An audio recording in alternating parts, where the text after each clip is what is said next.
name's Margaretta Jolly and I'm welcoming you here today. Obviously you know that we've got a real treat in store with Nicoletta about to speak to you, Nicoletta Demetriou. Nicoletta is Research Fellow in Ethnomusicology and Life Writing, tutor in narrative non-fiction in creative writing at Oxford. She has a PhD in Ethnomusicology from SOAS, University of London, and an MA in Life Writing from the University of East Anglia. Prior to joining Wolfson College, Oxford, she was also Alistair Home Visiting Fellow at St Antony's College, Oxford. Maybe more to the point is her interest and specialism in Cypriot traditional music, its history and its historiography, upon which she's published, and her film, The Cypriot Fiddler, which she's pursuing and developing at Oxford, but which I think touches many of the interests of our school in that it looks at the life stories of what you describe as a dying class of traditional musicians on both sides of the Cypriot divide. So remember, Cyprus is a country with a very complex political history, I think we'll hear more about, but which, as I understand it, has the only divided capital city in the world. And this is where we should say that Lynn and I met Nicoletta in Nicosia in Cyprus last summer when we were at the International Autobiography Association conference, which was being held at the University of Cyprus. And it was really quite remarkable to meet you there in the context of your country, but with all of that history. And not just to learn a little bit about the fiddlers and the musical heritage there, but also to hear your own singing as part of that conference. It was really very moving, and we imagine us on a rooftop with sunset going down and this sort of plaintive, plangent sounds drifting through the hot air.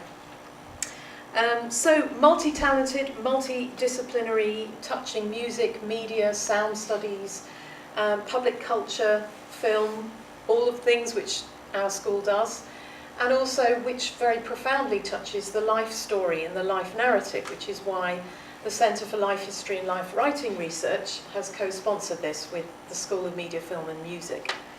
So really over to you, and I know we will hopefully get a little bit of that singing as well today, as well as hearing about your research. Thank you, Margaret, for this introduction, and thank you and Lynn and everyone else here at the school for the invitation to come here today. I'm delighted to be here.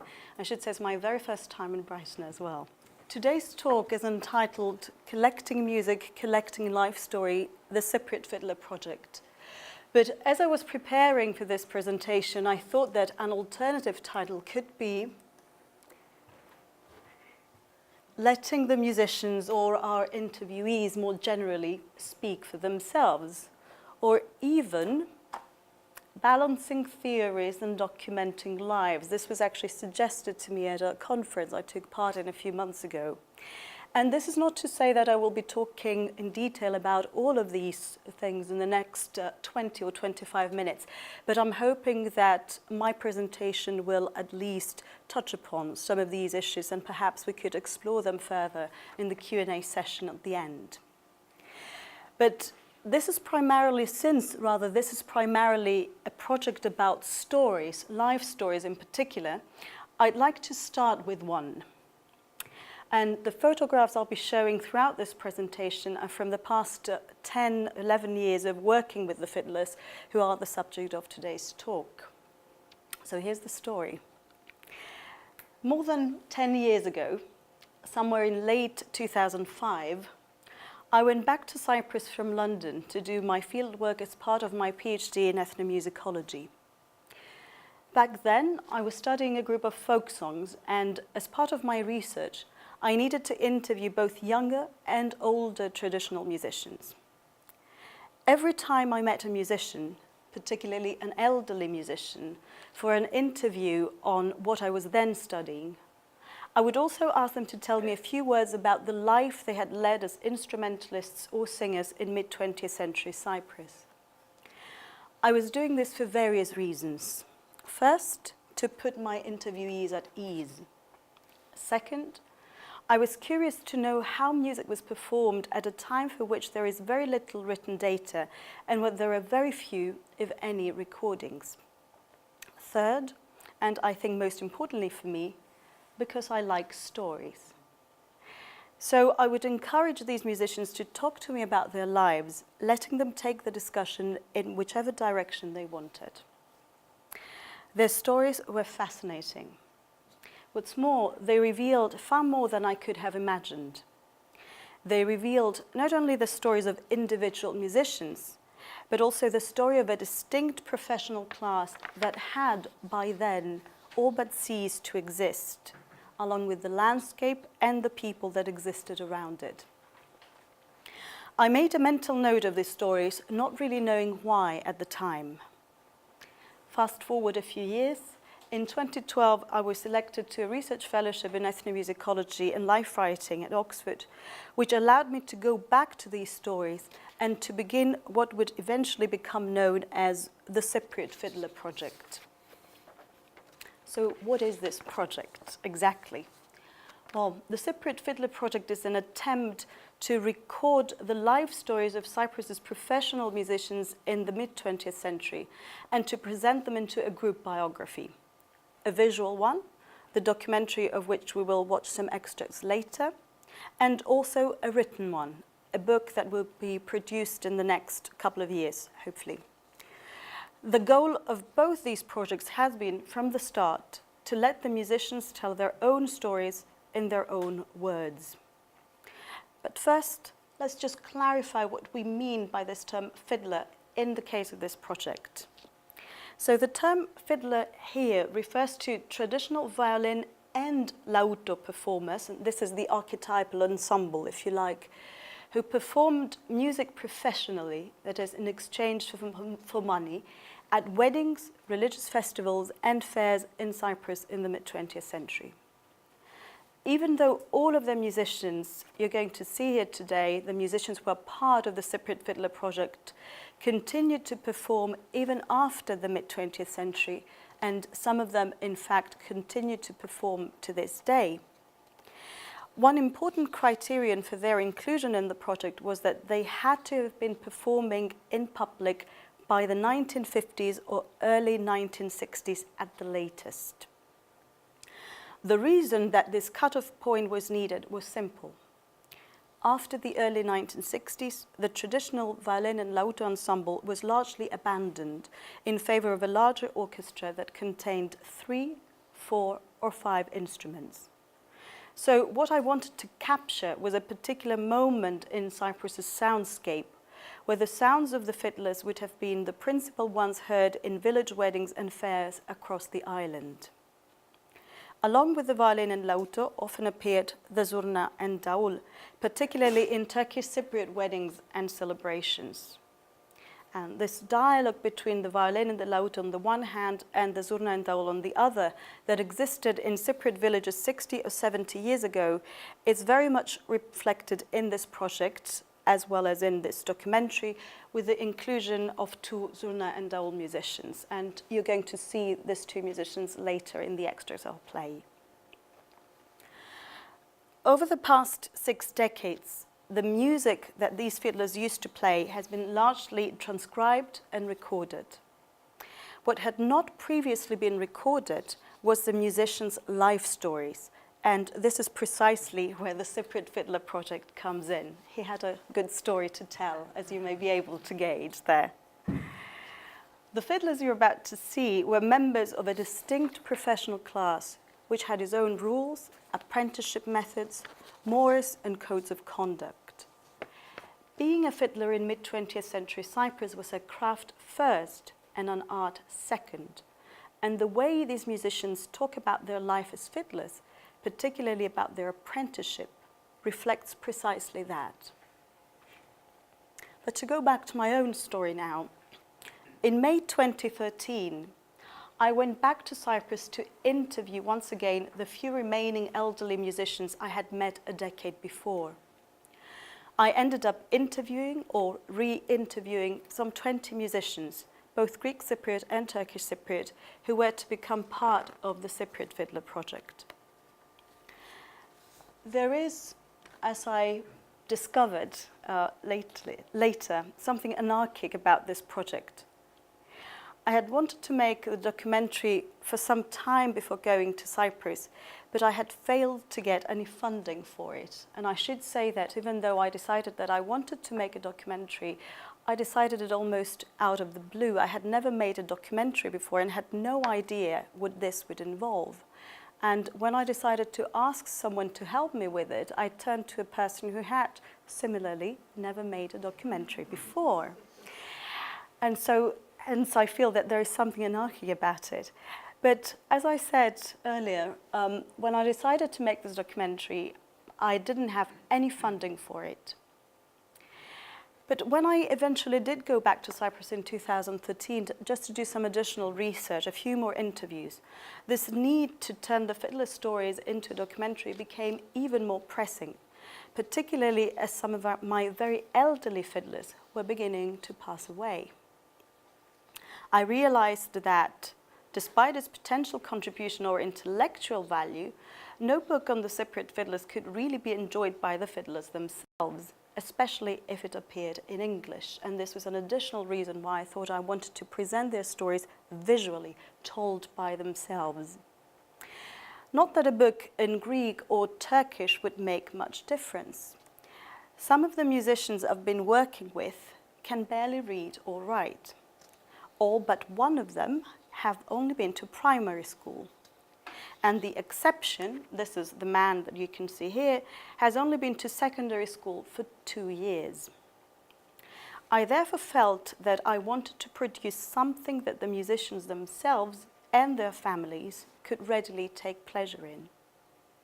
What's more, I wanted other people to get to know the fiddlers and through them to get to know that particular period of Cyprus's past, as well as its social and cultural history. After the decision for the documentary had been made, I made contact with a local cameraman cum editor, so the man I mentioned earlier, who agreed to help me with my work. Only I still had no funding for this purpose. Eventually, the money needed for the documentary to become a reality was raised through an online crowdsourcing campaign, and so the documentary was filmed, edited, and finally launched in Nicosia last April. A question I'm often asked about this whole enterprise is how the musicians reacted when I asked them to take part in the film. The answer is simple. They loved it. Many of these now elderly musicians now live alone and sometimes forgotten by all but their immediate families. Not many people ask them to play anymore. Not many people visit them to sit for a chat and a cup of coffee. And not many people ask them to remember the days when they were at their peak, when they were active performers, playing around the island, entertaining people and also enjoying themselves.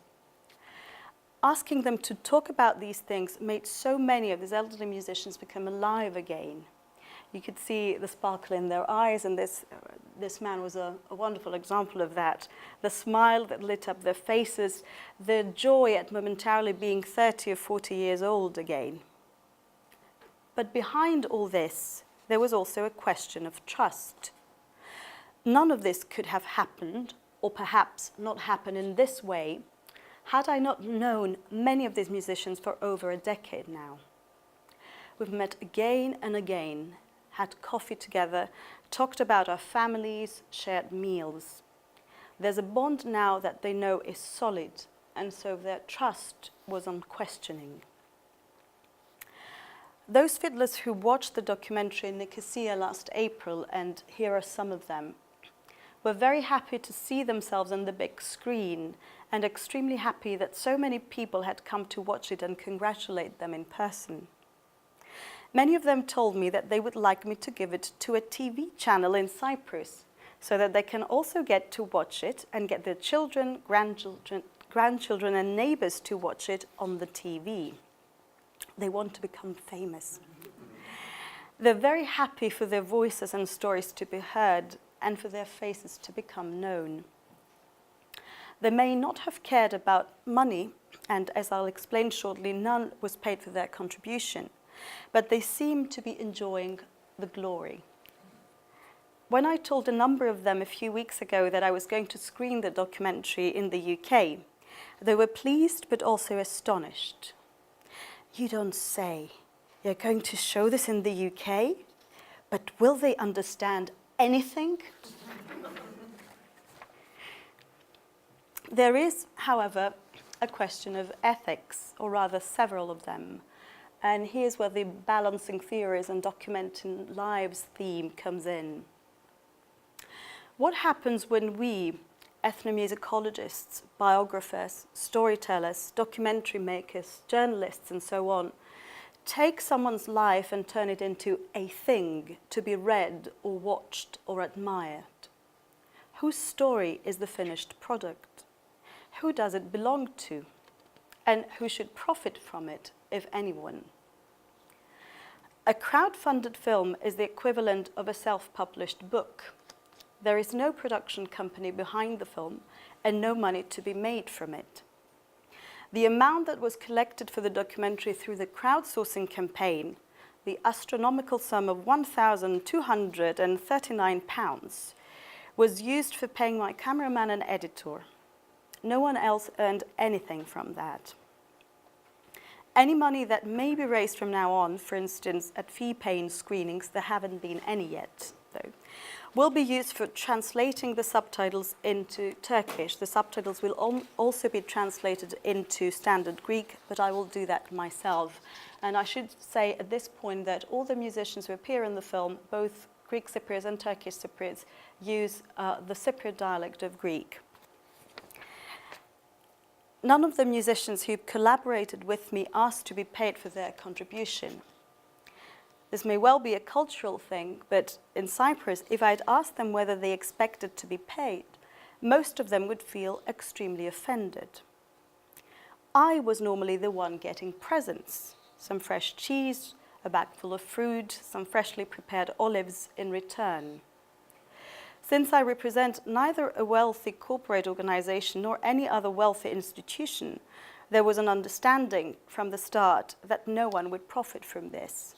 And I do realize that Oxford is wealthy, but I'm a non-stipendiary fellow. As for the initial funding I got for this research from the British Academy, that gave me £5,500 over a period of 2 years. What I told the fiddlers from the beginning was that I was going to present this research at universities and conferences, both in Cyprus and abroad, so that people could get to know who they were and what music they played.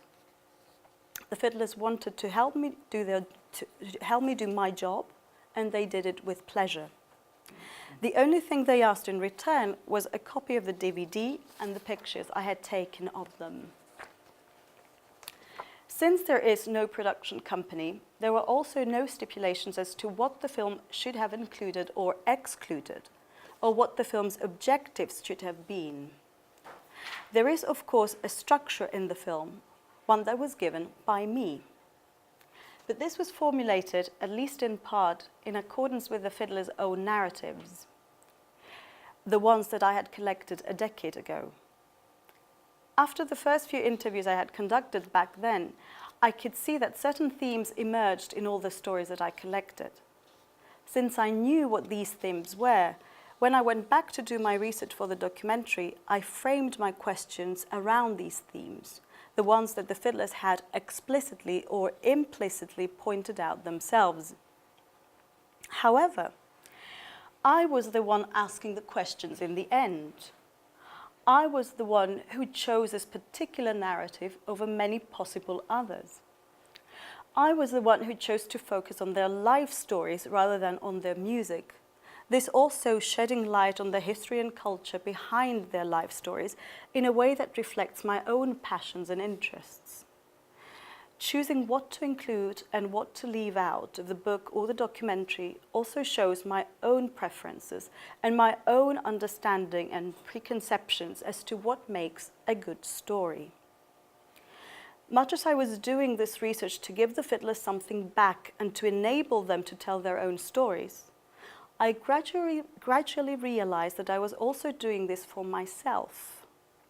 out of nostalgia for a world that I haven't actually known, a world whose very last traces were barely around when I was growing up, and maybe out of nostalgia for my own upbringing with one such grandmother of the old world who could neither read nor write and who could only converse in her obscure village dialect. And these are, by the way, my two sets of grandparents. So perhaps, in the end, my fiddler's life stories are also partly my own life story. And perhaps we both own each other's stories now in the sense that one could not have existed, at least not on camera or in writing, without the other. However, this documentary does not only preserve the musicians' life stories, but as any project that involves oral history, it also preserves their vocabulary, in this case, their way of talking about music. Those people who speak or understand the Cypriot dialect of Greek, and I'm not sure if there are any in this room, will have no problem grasping the nuances or even the gaps that come into the musician's way of talking. But a problem presented itself when I needed to translate the subtitles to go into the film.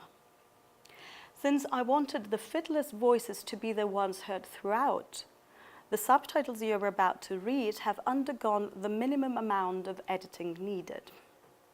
Arguably, this has resulted in subtitles that might not be the smoothest, most readable text.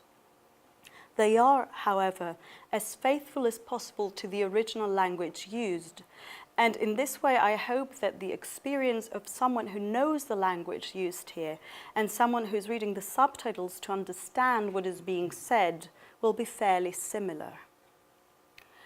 By way of an example, let me say that one expression that I chose to translate verbatim throughout the documentary was the expression to make a wedding, na kamoramo in Cypriot Greek. I find it telling that fiddlers never say that they played at a wedding, but that they actually made the wedding. There's a tacit understanding here that unless they were there would be no wedding. Also, the frequent he says, I say that you're going to read in the subtitles shortly are also part of the original, and they're testament to a sort of oral Cypriot storytelling where pretty much everything seems to take place in the present, irrespective of whether in reality something took place decades ago. My question really is, to what extent do the people you work with hear you sing? And to what extent was your interaction with them mediated through this shared experience of music making? It depends on who we're talking about. So most of them, if not all, I guess all by now, know that I do sing, but not everyone has heard me sing. I'll be very, very happy to sing for them, but they normally don't ask. And so the ones who do ask, then we do share some singing together. I first got into this type of music making, or rather, I first became interested in the fiddlers when I was much younger because I was myself a folk singer. I started singing in public at the age of 12.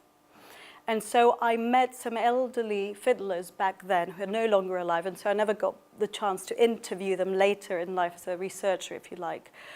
So I guess my interest in what they do was mediated, if you like, through my own interest in folk singing. But now we don't really perform together that much, no. My ability to play the music of the people that I worked with for so many years was a tremendous advantage in that. So I was wondering to what extent, you know. Well, when they talk to me about their music, they know that I know their repertoire, and I think they understand that through my questions. So that when they mention the name of a tune or a song and so on, I immediately understand what they're talking about. And by the same token, when I ask them questions, it is always understood that I know the repertoire they're talking about. And perhaps the fact that I come from their culture, but also when I talk to them, I use their form of language. I think that's as in that old dialect that they use, I think that's something that connects us and that immediately if you like, brings us together. They know that I get them. I was just really interested in the way the interviews were conducted, because they were so comfortable with you, and obviously, like you said, you'd been with them for a long time. Yes. And there's the whole insider-outsider dynamic that goes on when you're interviewing somebody, and like you say, you work with them for a while. Do you think somebody else doing that just wouldn't have got those memories from them? I couldn't possibly know about this, but I think that it does help that I've known most of them for a very long time, since 2005, if not earlier.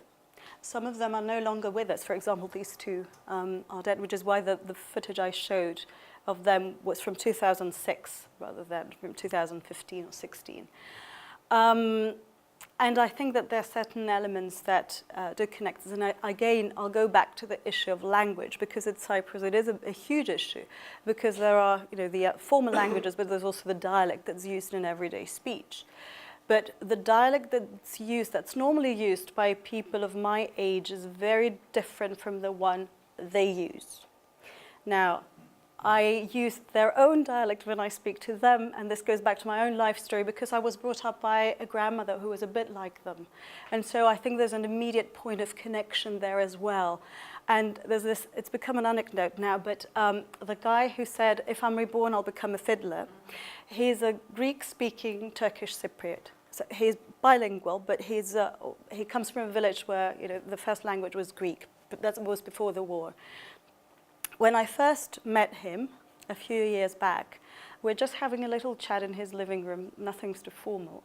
I was there with two other musicians, and another Turkish Cypriot musician, a Greek Cypriot musician. And when we were done, the two other musicians went outside to smoke, and I stayed behind to collect my bag and my stuff. And he came up to me very politely and almost shyly, and he said, "I have to tell you, your Greek is very good."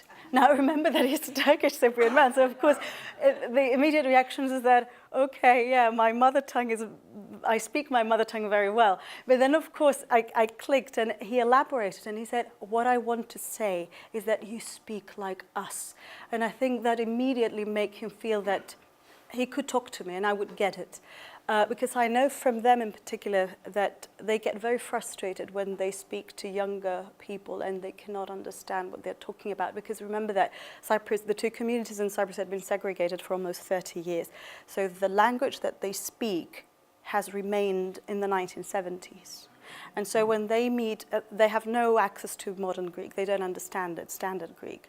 And so if they meet younger Greek Cypriots who use standard Greek or more words coming from standard Greek, they feel that they cannot communicate. So that's an immediate barrier. So again, the language is important, and then other things that come with it, which are not verbal. For instance, how do you sit when you are with a person of that generation? What do you say when they talk to you about their children or grandchildren? You know, there are these formulaic expressions that you're supposed to use. You are really supposed to use if they talk to you about certain things. And they immediately connect with you if you can say those things at the right time. Or even, what do you do when they offer you something to drink or something to eat, or when they ask you to stay for lunch? So these are all things that I think cannot really be learned, but if they're, well, they can, but it takes some time. But if they're there, they immediately get the sense of familiarity. May I just jump in there? Sorry, with following up about the Greek-Turkish divide, and it's probably very obvious in a way, yeah. You're probably always having to talk about it. But it just to take up your point about that dramatic division, literally the wall. When we were there, and you were singing, in fact, then came the sound of the call to prayer from the mosque over on the Turkish side. We were obviously on the Greek side, where the conference was. And it was, what was striking me was the way sound goes across that wall, and where the music goes across the wall, or where the music is finding itself partitioned in the same way as language and other elements. I just wondered if you could say something about that. Yes. You've gestured to it. Yes, of course, absolutely. And of course the sounds of the mosque have been there since the 16th century, but now because of the use of the microphone, or the megaphone rather, you can hear it in the whole of the old city. And may I just say, just a little note on Nicosia. So it's not only Cyprus that's divided, and it's not only Nicosia that's divided itself, but also, and this is very interesting and crucial in how we experience the city, the medieval walls of Nicosia are also divided into two, in fact into three. So 5 of the 11 bastions are in the southern part of the city, 5 are in the north, and 1 bastion is in the buffer zone. So it's very emblematic of the division of the island, you know, north-south, and then the buffer zone in the middle. So music. At the very, very beginning of the documentary, when you saw that text, I pointed out there was a short sentence saying that for various reasons that emerged between the 1950s and the 1980s, there are now far fewer Turkish Cypriot musicians and Greek Cypriot fiddlers, that is. And the reason was because music was, and to a large extent still is, very heavily politicized. So music was and is, in a place like Cyprus, a means by which people can declare an identity, either embrace, appropriate an identity, or reject it. And it was funny because Cypriot traditional music was both appropriated and rejected for almost the same reasons, but by different communities. Now, when we now talk about frequently, or some people do talk about Greek Cypriot music and Turkish Cypriot music, but of course these are all very modern terms, because before 1974, Cypriot traditional music was one. There were not 2 traditional musics. Now, there were bits of the repertoire that were different. For instance, the Zurna Davul repertoire related mostly to the Turkish Cypriot community, and there were other bits of the repertoire that had to do with religious rituals, Christian rituals that related to the Greek Cypriot community, but overall you had one music. What happened was that the Greek Cypriot nationalists in the 1950s and 60s appropriated that music to say that, well, this is the proof that it comes from ancient Greek via Byzantium, and this is also the proof that we are Greeks at heart, and so on. The Turkish Cypriot nationalists took that same music and said, well, actually, this is, initially they said it's too Greek for you to be playing. They said this to Turkish Cypriot musicians, and to an extent they were banned from playing it.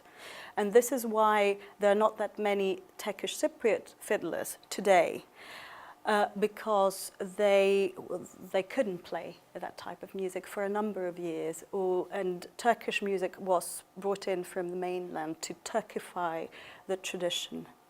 And now, of course, because politics has changed, the same music is used to, if you like, solidify, strengthen a Turkish Cypriot identity. So it keeps changing. It's never the same. The labels do, not the music. Is there a formal kind of similarity between how they play the music and how they tell the stories? I just want to know a little bit more about the music and how it's made and the shapes of it and the harmonies, and whether there's any correspondence at all. You know, is there something particular about the way in which your fiddlers tell a story? There is, but I don't know whether I could connect that to their music. I've never thought of it like that. So I'm really not sure what to respond to that. No, I mean, because I was trying to work out how I would describe the music myself, because I have no vocabulary for describing it. I was thinking, so is the question is mainly it about digressive, for example, or is it digressive, for example, or is the storytelling? The storytelling is obviously in lots of ways communal, and the music is communal. I mean, you know. Yes, but the repertoire is more or less fixed nowadays. I mean, individual fiddlers will play the same songs or dances with slight variations, but the repertoire is more or less the same, and improvisation is not really encouraged. And so you have a more or less fixed repertoire at this stage. And also because Cyprus is now so small, in the sense that it's always been small, but before the advent of, the radio and the TV and all that, each region had perhaps a little bit of a local, if not repertoire, color. That's more or less gone right now, because again, you have the radio and the TV and the recording, so everyone plays the same songs, the same dances. Now, their storytelling, I think you got a sort of glimpse of it. They're all over the place, and occasionally this is very nice because it surprises you. And so they can tell you things you never expected. But there are certain times when you have to push them and to tell you the story that you want to hear.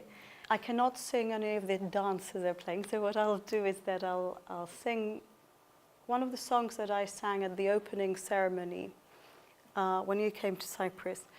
And it will probably sound like the lamest excuse, but I did actually have pharyngitis last week, as Lynn knows, which is why my voice is a little bit croaky. So it won't be as loud as it normally is.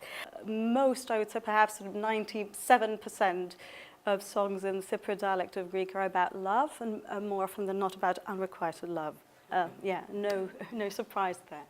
So this is the sorrow of my little heart. Το τέρτην της καρτούλας μου. Το τέρτην της καρτούλας μου, δυο μίλη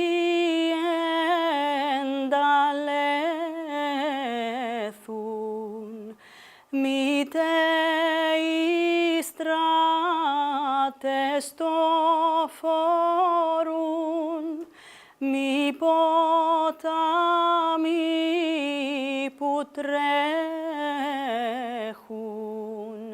καράβι στο λιμνιόναν τη λίτα πανιά, για το μελαχρίνο μου ευκίνη αβανιά. 40 μέρες νηστικός εκαμένος ζωγράφος, ζωγράφησεν την κόξαν της και δεν έκαμε λάθος. Εσούσε ο καθρέφτης το καθαρό γυαλίν που φέντζει στην Ευρώπη και στην Ανατολή. Εσούσε ο καθρέφτης το καθαρό γυαλίν που φέντζει στην Ευρώπη και στην Ανατολή.